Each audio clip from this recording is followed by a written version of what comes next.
Hey, you beautiful people. This is Miss Gloria with Our Lifestyle Today.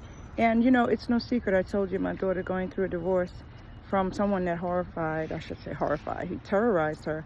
And he was a horror from, she said, year two, all the way up until she was not able to get out of it until recently, which is like year 12. And so I'm finding that there are many, many women in this country that are in this situation. All you have to do is go look at Reddit.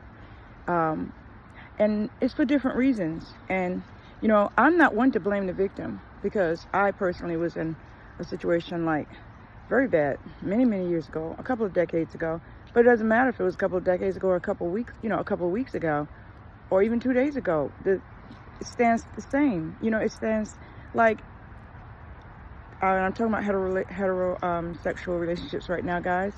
But I guess it don't matter, right? It don't really matter if it's a heterosexual relationship or a gay relationship, but people should not terrorize other people. I'm like this: if you're in a relationship and you don't want to be in it anymore, no matter what's going on, if you don't want to be in it anymore, why not take the high road and just exit? Exit stage left. Just leave. Why do you terrorize that person? That's who I should talk to today, not the people that are in it, but let me just talk to these people. And I know that I can't reason with these people, especially if they're sociopaths and if they are narcissists. There's no logic in the world. One thing a narcissist will do is detour. They will change the subject. You'll be talking about, why you treat me so badly? And they'll say, you know what, if you learn how to cook better, perhaps I'd figure out how to come home at night. They are insane. But the interesting thing about narcissists is that they have the ability to appear sane to church folks, to their job, to friends and acquaintances. So people will think you're crazy if you were to ever try to, I apologize, guys, I've got my dog here. If you were to ever try to even confide in someone. And then I'm finding out there are acquaintances and friends who they don't even want to hear what you have to say when you try to talk about what's going on with you. And I told that person, you know what? The person that told me that, I said, that's not your friend, and that is not your acquaintance. Someone who do not want to even hear when you're trying to say, hey, you know what, this is what's going on in my life, and I'm not asking you what to do, but I'm just saying, gosh, it's really hard to deal with this, and I just don't understand how people can be so unempathetic. But then again, this is a tough and rough and rumble world. Just because I come from a world that's like, I don't know, not so wild and nuts, that doesn't mean other people weren't born and raised in circumstances that were like out of this world, unbearable for them. And then they get older and they become a whole different type of human being, and then they start to take their misery out on others. So all I could say is now I'm talking to people that were like me in it. Yes, you are a victim, because narcissists have a way of saying, hey, you think you're a victim and this is wrong, and you think the grass is green on the other side. You better understand, and here's some other words. I'm the one that have your best interests at heart, not your mother, not your father, and certainly not your sister. And don't listen to your girlfriends, because they isolate you. They totally isolate you from everyone. And after a while, if you're not careful, your mind will be spinning. Next thing you know, you're having a nervous breakdown. Yeah. I don't even know if it's called a nervous breakdown these days, but it's a nervous breakdown. It's like a psychotic break. You just can't take it anymore. And then that show Snap wasn't made for nothing. That show Snap was there for a reason. Pressure busts pipes. That's what my late husband used to say. Pressure busts pipes. And a lot of times, women, they react in terrible ways after being pressured so many years. And you'd be surprised the things that men be on top of these women about in private, about cleaning cobwebs off the ceiling. Or you don't, cook. One of my daughter told me one incident. She cooked for her husband, and he came home from his so-called girlfriend's house, I guess, 4 or 6 in the morning, and got into the bed, and apparently he was eating in bed, eating her chicken. Next thing, she turned over and moved, the plate moved, and he screamed and shrieked, and the chicken flew across the room. It's like I was there. I can visually see it. The chicken flew across the room, and he's like, da da da da da, you moved. My chicken, it fell off the plate. And she just got up out the bed and went to another room. When you get to that point, it's time to, once he's out of the house, pack your personal belongings as much as you can take, the most essential things, and pictures, life insurance documents, as well as ID documents and things that are personal to you, and leave. And then there are those women who say, oh my God, you're overthinking, or you're overreacting, and oh my God, it's not that bad. The interesting thing about that is that it can get that bad. It has gotten that bad. I've seen it myself. I've been in it. And that's another video. You know what I'm trying to say? Well, like, why stay? And then you say, oh, I can't stay because the kids are in this school district and you can't transfer, kids in the middle of the school year. Let's see, what's another excuse? Oh, I don't want to go to a domestic abuse shelter because, it's da-da-da. Let me tell you, ladies, those are explanations, but they're also excuses. If you dig really deep down and do some personal thinking, you'll see that they're excuses. I remember I stayed for 20-something years. And when I look back on that, I feel really, really sad for Gloria, past Gloria. She was just making excuses. You know what my real reason for not leaving was? I was afraid.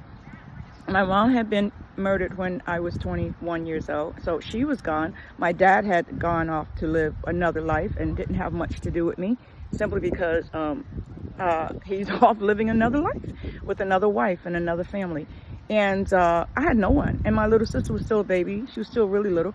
I had no one but the person I was with. And I was afraid of the unfamiliar, I had no confidence, no self-confidence. And I had enough money to do it by myself. As a matter of fact, I was working and he wasn't. So I was the one that was carrying the family. So I had enough money to move, even with the kids, or without, or take half. I had 4 kids. I could have taken 2 and he kept 2. I could have even taken 4, which I eventually did in 2001 or 2. The point is, I left. It took too long. It took way too long. It got to the point where he was almost going to hit me. And that's when I called 911. And then he immediately, I put him out, or he left. I don't remember what happened. The point is, that was the last day he was at the house. And I haven't seen him since. So it's been like 24, 25 years. We got to pull that courage from somewhere, ladies. You got to pull it from somewhere. As far as domestic abuse shelters, let me tell you, full disclosure, I've been in one. And they're not like the regular shelter. What happened was some strange guy had decided that he wasn't going to stop harassing me because I didn't want to be with him. And he was banging on the door, doing all kinds of crazy things. So I eventually called the cops. He would recognize my car and follow me across whatever town I was in. So I called, the officers. I called domestic abuse, and they took me. And the good thing about it is that it was like a home. It was a beautiful home. It was like living in a hotel. Of course, you got to live by rules. But what's the problem? Being by 10, I didn't have anywhere to go. I didn't care about being in. I stayed in, and I protected myself and my little girl from that crazy person. I covered my car so that he couldn't pick up, still out here with my dogs. Don't put stuff in your mouth, doggy.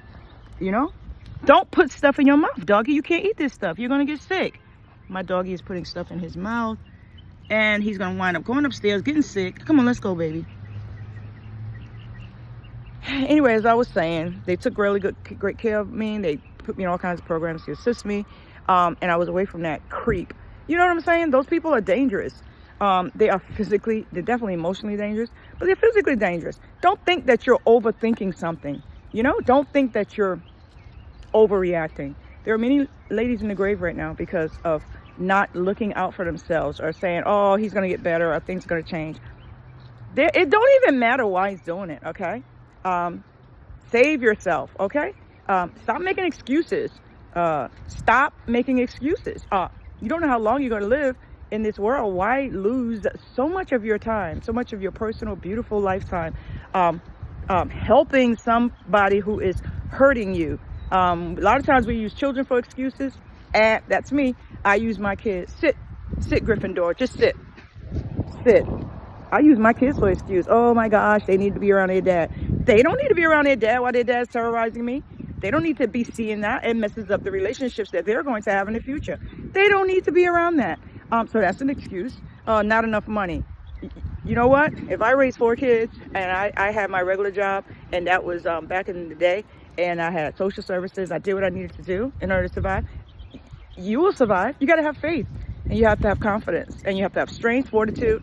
And one of the most important things is that if you love yourself, you won't allow anybody to hurt you. You won't allow man, woman, child to treat you any old kind of way, because you would look in the mirror and say, oh my God, you love yourself so much. You just wouldn't have it. So that's my little bit of words today. And I'm sorry, it's always, you know, it's all the way up to 10 minutes.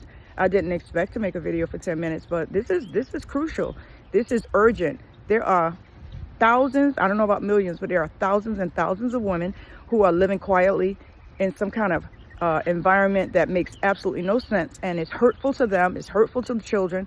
Think about the future children that's going to be out there having all kinds of, you know, unfortunate relationships because they don't even know how to have a relationship, simply because of what they see at home. And it's just going to be another cycle. So if you can't do it for yourself, do it for your children. Do it for your children. We don't have no business be taking care of no man, you know, that don't have any kind of emotional intelligence, wisdom, class, kindness, and thoughtfulness to care about us. We got to care about ourselves, ladies.